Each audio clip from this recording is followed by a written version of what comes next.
আমি বাজার থেকে যে খেজুরটা কিনেছি অ্যাকচুয়ালি এইটার সে অ্যারাবিয়ান পেজের যে খেজুরটা এটা রাত দিন পার্থক্য আছে। অ্যারাবিয়ান স্টোরের খেজুর নিয়ে আমরা গিয়েছিলাম খেজুর প্রেমীদের কাছে।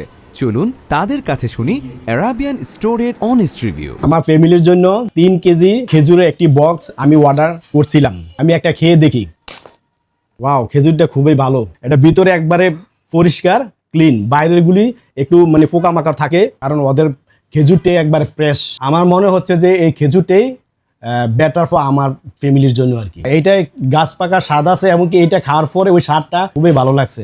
আরবিয়ান স্টোর ওরা তো মানে ডাইরেক্ট সৌদিয়ান থেকে মানে খেজুরটা আনছে ওরা, এই জন্য এটা গাছ পাকার খেজুরটা স্বাদ পাওয়া যাচ্ছে। অ্যারাবিয়ান পেজে যেই আমি দেখছি এবং কি ওরা যা বলছে ওদের কথার চেয়ে আরও আমি ভালো কিছু পাচ্ছি। এখন থেকে পরবর্তী যদি আমি খেজুর অর্ডার করি এই অ্যারাবিয়ান পেজ থেকে আমি খেজুর অর্ডার করব।